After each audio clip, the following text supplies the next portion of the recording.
स्वागत है आप सभी का आपके अपने YouTube चैनल मेरा घर मेरा स्कूल में। आज देखने वाले हैं हम क्लास 8 के लिए वर्कशीट सामाजिक विज्ञान 2020-21 जो कि मार्च माह के लिए उपलब्ध कराई गई है विद्यार्थियों के लिए। और चलिए देखते हैं किस प्रकार के क्वेश्चन है और कैसे इसका हल हम करेंगे। और बाकी अन्य सभी विषयों की वर्कशीट जो है उपलब्ध की जा चुकी है, यही लास्ट थी।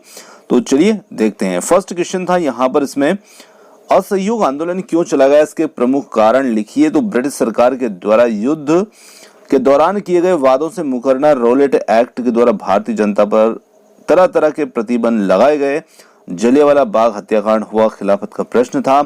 इस वजह से असहयोग आंदोलन जो था वो चलाया गया था इन कारणों के कारण से।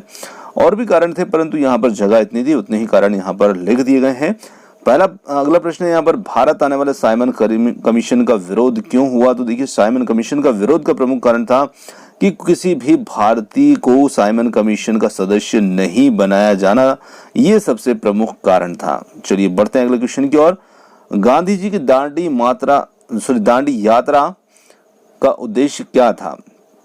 तो देखिए, गांधी जी की जो दांडी यात्रा थी उसका उद्देश्य मुख्यतः नमक कानून तोड़ने के लिए गांधी जी ने दांडी यात्रा प्रारंभ की थी।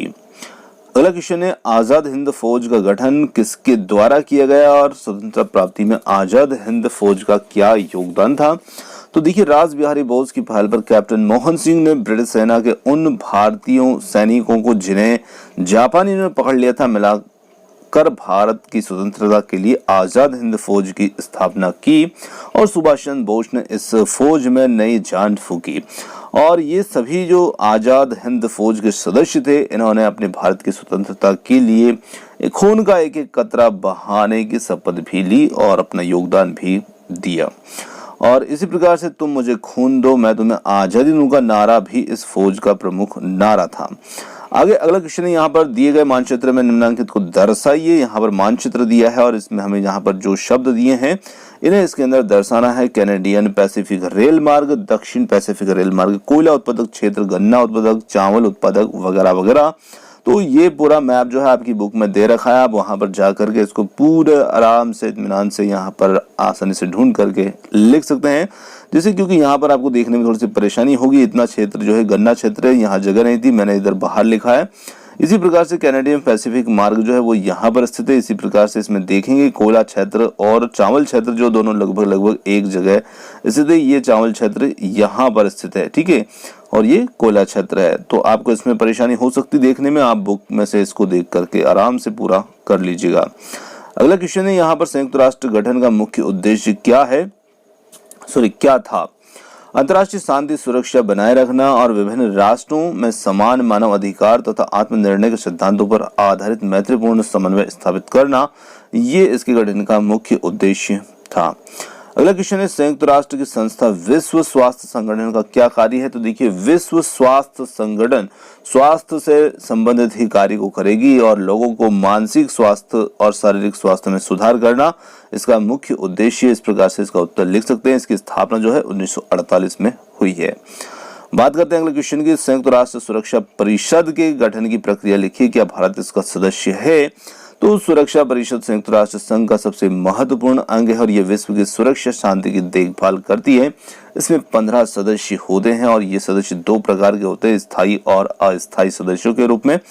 चलिए बात करते हैं यहाँ पर थल सेना के अधिकारी वर्ग के पदक्रम को यहाँ पर बढ़ते रैंक में तालिका के रूप में हमें दिखाना है। तो यहाँ पर general, lieutenant general, major general, brigadier, colonel, lieutenant colonel और मेजर, कैप्टन, लेफ्टिनेंट, इस प्रकार से इनका क्रम होता है। और इसे भी आप बुक में बहुत अच्छी से आसानी से मिल जाएगा, आपको वहां पर से लिख सकते हैं, यहाँ पे परेशानी लगती तो। अगला क्वेश्चन था, भारत के स्वतंत्रता आंदोलन में भारत छोड़ो आंदोलन का महत्व लिखिए। तो 8 अगस्त 1942 को मुंबई में आयोजित एक अखिल भारतीय कांग्रेस कमेटी ने एक प्रस्ताव पास किया कि ब्रिटिश सरकार को जल्दी ही समाप्त करना चाहिए, आवश्यक हो गया है।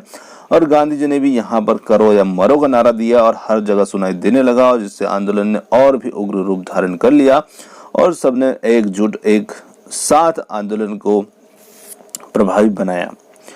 चलिए बात करते हैं अगले क्वेश्चन की। नकदी फसल किसे कहते हैं? उदाहरण सहित लिखिए। वे फसलें जो कच्चे उद्योगों में कच्चे माल के रूप में उपयोग में ली जाती है उन्हें व्यापारिक या नकदी फसलें कहते हैं। और इन फसलों में सोयाबीन, कपास, मूंगफली, चाय, कॉफी, जूट व तिलहन जो होते हैं ये प्रमुख होते हैं। बात है अगले प्रश्न की। दक्षिण अमेरिका की जलवायु की विशेषता लिखिए। तो दक्षिण अमेरिका की जलवायु की विशेषता किस प्रकार की है? इसका अधिकांश भाग उष्णकटिबंध में स्थित है और इसलिए यहाँ पर इस महाद्वीप की जलवायु सामान्यतः गर्म होती है और यहाँ साल भर तापमान ऊंचा रहता है। यहाँ साल भर सामान्य वर्षा होने के कारण जलवायु उष्ण एवं आर्द्र बनी रहती है। अगला क्वेश्चन है, सिनकोना वृक्ष से कौन सी दवाई बनाई जाती है? तो सिनकोना वृक्ष से कुनेन नामक औषधि बनाई जाती है जो कि मलेरिया के उपचार में उपयोगी होती है। अगला क्वेश्चन है यहाँ पर, जल एवं वायु प्रदूषण मानव जीवन को किस प्रकार से प्रभावित करते हैं? रोकने के उपाय लिखिए। जल प्रदूषण से देखिए, जल पीने से योग्य नहीं रहता और इससे यदि उपयोग करते हैं तो इस प्रदूषित जल से हानिकारक बीमारियां उत्पन्न होती है। इसी प्रकार से वायु प्रदूषण से भी श्वास संबंधी, फेफड़ों संबंधी बीमारियां होती हैं और इनके कुछ उपाय यहाँ 1-2 उपाय लिखे हैं, सिर्फ ज्यादा नहीं है क्योंकि जगह उतनी थी। जल प्रदूषण के लिए हम गंदे पानी को जल स्रोत में मिलने से रोक सकते हैं। वायु प्रदूषण के लिए कारखानों को शहर से दूर स्थापित कर सकते हैं और चिमनियों को ऊंचा बना सकते हैं।